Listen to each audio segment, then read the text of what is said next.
Happy New Year! Welcome back to the channel. I should say to myself because it's been so long since I've done a real video on this. I did a live video about PAX Unplugged a little bit ago, but just wanted to come on here. It's a little bit late, but I'm doing my top 10 new to me games from 2022. And what I mean by that is games I played in 2022 that I had not played previously. Um, this was really hard list to make. I didn't realize, 2022 was a weird year for me anyway. Oh, that's my dog coughing. Say hi, Domino.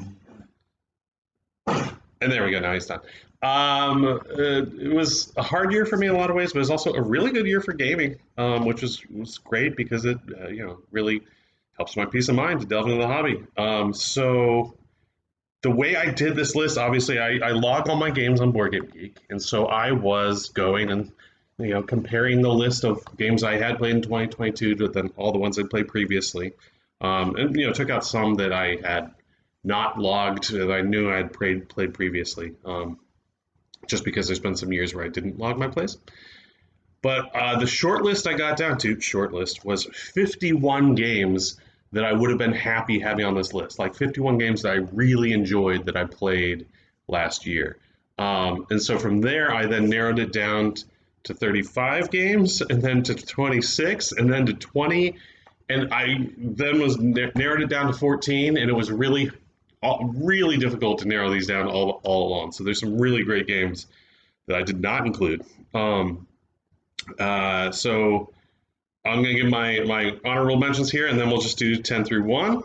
And I should say, honorable mention number 11, this would be in the top 10, but I'm disqualifying it. I played the game Terra Mystica for the first time in 2022. But I had played it already online maybe 30, 40 times, primarily with Mark and Jonathan. Terra Mystica is a great game. I already knew I loved it, and then I played it. It would be one of the top 2 spots on this list if I wasn't just disqualifying it because I played it so many times online. So yeah, Terra Mystica, not included. Other honorable mentions from the 14, in no particular order, so 12, 13, 14. Dinosaur Island Roar and Write, really great. Rise, which is on my wish list, great game. And Robot Quest Arena, also on my wish list, really great game. Played both of those two at a con. And Dinosaur Island Roar and Write, Amy actually picked up, and we own that one, which is great. So, moving on to the top 10 for realsies. Number 10 is a game I played at Origins. I played this game with a random person and with Amy and with Matthew, and the game is called Last Light. This is a Space 4X game, meaning you're exploring. There's other X's, exploit, exterminate, something or other, expand, I don't know. It's really great. It is designed to play in an hour, even with the full group of 8 people. With Teach and with 4 of us, I think it took an hour and 15 minutes, maybe an hour and 20. So it really does take that amount of time, which is super impressive. Excited to play it again. Matthew backed it on Kickstarter, so he will be receiving it once it comes out. That's number 10, Last Light. Number 9, I also don't have. This is a game called Project L that I learned just in December. Jess taught it to me. Only played it one time, but man, was it great. This is a game with polyominoes, which are little Tetris-style pieces, and you are using the polyominoes to complete these cards. And when you complete the cards, it gives you more pieces, which you can then use to complete more cards. And it's essentially an engine-building game distilled down very much. Really great. Really loved it.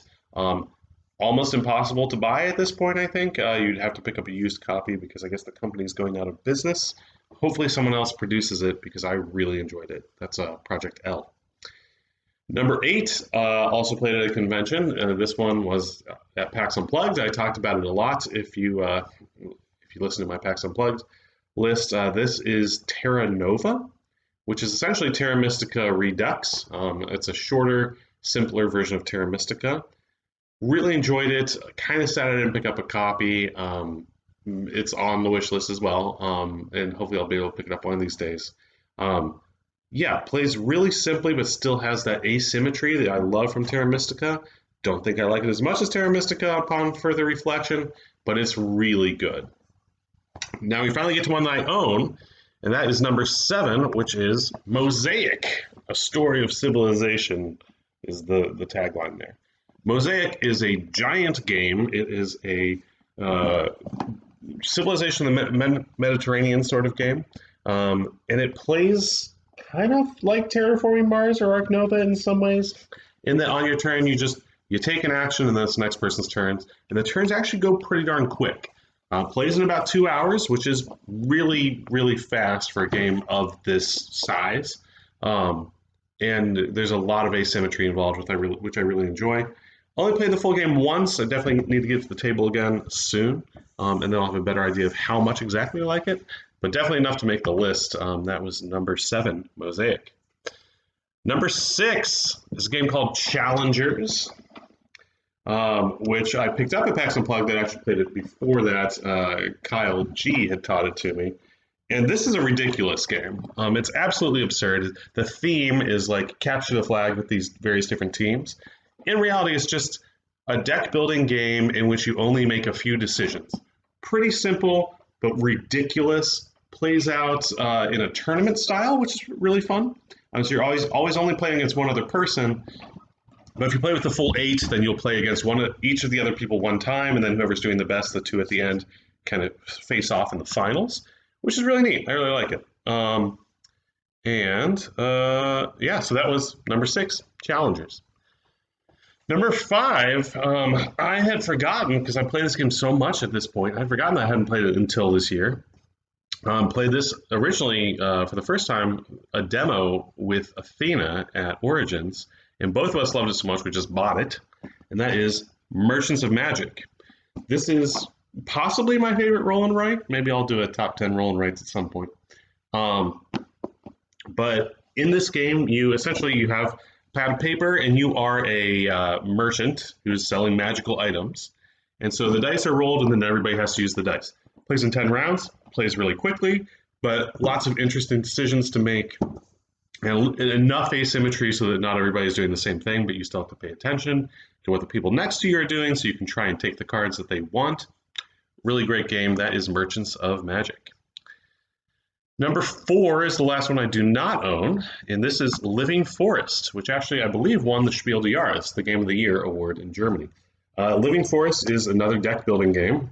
Love deck building. And in this one, essentially you're playing out a line of these creatures, and it's a little bit push your luck, because if you want, you don't have to stop, you can keep going, but if you hit the third one of these particular symbols, then you're done, and you only get half of a turn, which is not nearly as good. It's really fun. There's hard to teach because there's so many different mechanisms going on, because you're like racing around this track, you're obviously building the deck, you're trying to put out these fires from these trees so you don't get as many of the trash cards, like the bad cards. And then you're building trees on your little board. There's so many different things going on that are kind of disconnected, but it somehow works, and I really do enjoy it. I played it a lot actually on Board Game Arena as well. That was number 4, Living Furnace. Living Forest. Furnace is another game, but I still haven't played a full game. That might make this list next year. So Living Forest. Number 3. I didn't play it until December. I got the Spiel at PAX Unplugged, but I didn't play it until afterwards. I played it with Nikki, and then I played it with Sarah, and then I played it with Mark, and I love this game. This is Soulforge Fusion. This may be better than Keyforge. This is essentially similar to Keyforge in that all of the decks are completely unique and completely different. But instead of full decks, you get these little half decks in here. So there are 4 different, I can't even show you this. There are 4 different decks within, 4 different half decks within this starter kit.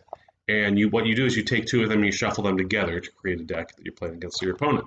So I definitely want to get a booster so I can have a lot more possibilities, 8 decks instead of 4. But the way it plays is just fantastic. Very tactical. Feels like Magic the Gathering, but better.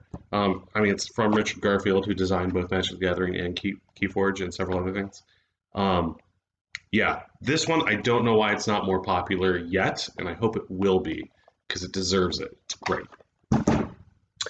Number 2 may wind up eventually being my favorite deck building game of all time. I don't think it's there yet, but it's definitely in the top 10, and I'll do top 10 deck building games at some point too. This is some game. This is Imperium Classics. There's also an Imperium Legends box, which I don't have, and they're coming out with another one, Imperium Horizons. Um, in this game, you play as a civilization. You have your own unique starting deck, and then you are competing against the other players for these common cards as well. And you're attacking other players and defending against them and doing some trade mechanics and all these various different mechanics. The really interesting thing about this, how many are in here? This is 2, 3, 4, 5, 6, 8 civilizations, and they're all extremely different. And so your strategy each game is going to be different as you're trying to be like, oh, well, if I'm, this particular civilization, if I'm the Carthaginians, then I want to do this, but if I'm the Romans, I want to, build this infrastructure, something like that. I don't know. I played the Celts once. I played it solo. It was great. I was getting all these like wild cards, like because I wasn't trying to get an empire too soon. At a certain point in the game, you become an empire, and then your whole strategy changes. This is fascinating. I definitely want to play it more. I've only played it solo 1.5 times, 2-player once. I don't know that I play with more, that you could play with 3 or 4. It's really good. And I'm very interested in the new box coming out, Horizons. I might have to see if I can pick that up somehow. And finally, number 1, which is no surprise to many people. This is one of my top 5 played games of the year. I didn't play it until this year, and I don't even remember when I started playing it, but man, is it good. Ark Nova. This is Zoo the game. It is very complicated, plays kind of similar to Terraforming Mars in some ways, but kind of not. It doesn't feel like innovative, because almost all the mechanisms are taken from other things, but the way that it's put together is just wonderful. Like, it's a joy to play.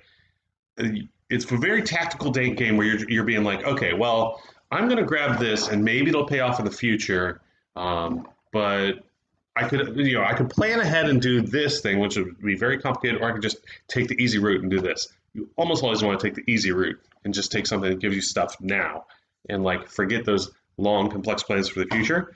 But every now and then, you build up some sort of engine and it pays off, and like you're able to play a big elephant, or you're able to get all these research symbols, and it's amazing. So many different strategies that just emerge over the course of the game. It's definitely in my top 10 games of all time. It's not number 1, but it's probably in the top 5 as well. That is Ark Nova. Man, what a game. That was my top 10 games that were new to me in 2022. I hope you enjoyed. I have other lists that I am planning on doing hopefully soon, and hopefully not taking as much time as I have to get this one. But yeah, good to see you, everyone. If you want to play games with me in 2023 and we haven't gamed before and you're in the Pittsburgh area, message me, and hopefully I can come to your house and you don't kill me, and then we can play some games together. But it's worth the risk, because board games. Have a good one. Bye.